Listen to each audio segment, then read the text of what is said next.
today's episode, is the 991.2 better, or is the 992? Well, we can safely say the 991.2 RS sounds absolutely amazing. It's cold out and we're on summer tires again, so we gotta be careful as always. All those shifts are just ridiculously fast. I mean, that's just magic. Porsche's PDK system is absolutely amazing, and this car is on summer tires, so I can't really hit it hard, but even at those lower RPMs, when we give it a shift down, I mean, they're just so fast, it's just ridiculous. Breaking traction a little bit on the shifts because the car is just so loose in this weather. Even right now, it just wants to go all over the place, which isn't the car's fault. That wing might be helping us a little bit with some traction, but this car is really, really good. I mean, the driving characteristics, the dynamics, you can pop it into 7th gear doing 50 and you're just kind of cruising. It's not obnoxious. The ride is nice on a smooth road like this. We're in PDK Sport, stiff suspension. Obviously, we have the valves open on the exhaust. How are you driving it any other way? But just again, like in a straight line, I mean, the car sounds amazing. And just listen to these shifts. I hope the GoPro picks it up. So fast.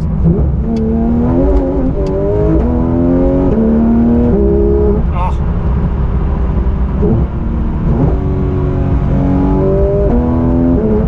I mean, it shifts so good. It's similar to the McLaren Senna. If you haven't watched the video of me driving the McLaren Senna, compare the shifts of that McLaren Senna to this.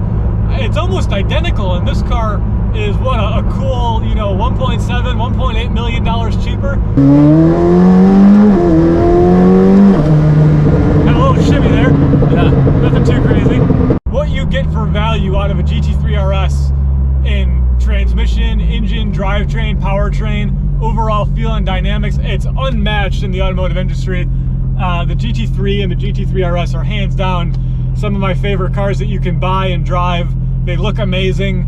The reliability isn't awful. There's, you know, McLaren's worse than this for sure in terms of reliability. But, I mean, these cars will put a smile on your face quicker than anything. The 991.2 is a masterpiece of an automobile for sure.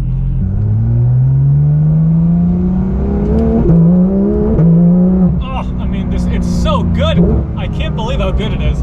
So the 991.2, to me, is the culmination of everything that Porsche's ever done right in a 911 put into one car. It looks like a 911 front, back, inside, from side view. It's a 911 through and through. It's the proper design. It maintains the iconic gauge cluster, which we're used to seeing in 911s for literally forever. Whereas the 992 is a pretty big departure from that with an all digital cluster. Just the overall fit, finish, the materials, like the 993 is really iconic, but the inside of that car has nothing on this, right? This is just better. It's newer, it's modern.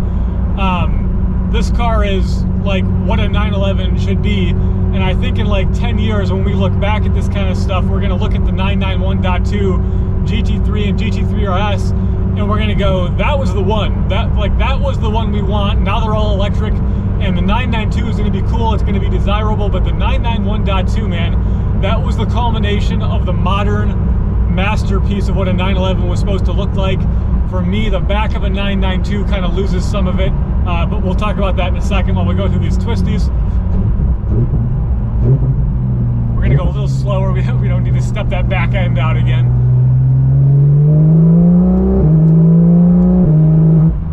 That's about all we can do on the summer tires. We're short shifting a lot. Otherwise, the power just comes down like a hammer. We'll try and give it some love out of here. Oh, I mean, unbelievable, guys. Like, the transmission in this car is poetry, man. Like, it's set up perfectly. The shifts are lightning fast. Nothing shifts like this to me. This is on par with that Senna for sure. I wish we could give it more in summer. Oh man, I mean, I'm not sure if this car has an aftermarket exhaust or not. The canisters in the back are all like turning blue like titanium. I'm not sure if this is OEM. I'll have to find out, and I'll put it in the description box here. So 992 rear end looks amazing. The 992 GT3 has the swan neck wing. I love it. I'm a huge fan of it. I've got nothing bad to say about it. It's a beautiful design. However, it is not 911, okay? Like, that's a huge departure from what the back end of a 911 is supposed to look like. And even with no swan neck wing, it's a huge departure just the way the lights are set up. It's not really 911 in the sense that this car looks like a 911 from the back, and you can't argue with that. It's just a fact. This car looks like a 911 from the front to back, the lights, the overall design of the back of the car. And that's why it's going to be the culmination of the modern 911 forever. That's why it'll always be that. So that's why this car is going to be special, and that's why this is one of my favorite cars. And then the question becomes, what would you buy? Would you buy a 991.2 or would you buy a 992? For many of us, the no-brainer choice is to buy the Mexico Blue GT3 RS 991.2. It's an amazing track weapon. It's focused in that arena and is exactly what many of us need to go have fun on the weekend, but then take that same car and drive it back home. But is the car a little too aggressive? Is it a little too much? Is it maybe too much to drive on a long trip and truly enjoy? And is it a car that maintains value over time when we've had multiple generations now of GT3 RSs?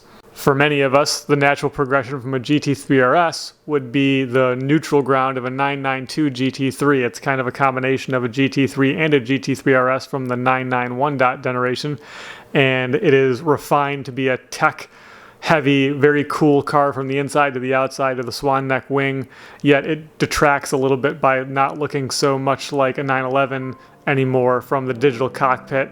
And the back end of that car is a far departure from what we all know a 911 should look like. On the upside, a 992 GT3 does give you an option for a proper manual transmission, and that's a huge plus. The choice seems obvious then. The 992 Touring, finished in chalk, is the modern 911 summed up perfectly. It has no wing, yet it's offered in a PDK, which is nice, but is a departure from what the Touring is supposed to be. But it certainly symbolizes what the iconic 911 is supposed to be. Now, if you ask my opinion, decades of history tell me that I would want a 991.2 Touring. It looks like a 911 from the back, from the front, from the side, sitting in the driver's seat. The steering wheel, the cluster is all the modern pinnacle of what the 911 is supposed to look like, supposed to represent. It's the pinnacle of that experience. It's only offered in a manual transmission because that's the only way it should be offered. And I truly believe that this car that we are looking at right now will go down in history as one of the more iconic 911s that is available. Alrighty guys, and just like that, this video is over. If you enjoyed this content, if you're looking forward for more automotive detailing content, but also automotive enthusiast content, which is videos like this, then you've absolutely found the right YouTube channel, because we get to drive unbelievable, amazing cars and do pretty high-end reviews of professional level products that we can sell to you through our car care store. So if you like this video, give it a like. If you want more awesome content like this, subscribe to the channel. I've got amazing content coming for you guys, and I'll see you in the next video. Until then, let's give it one more run.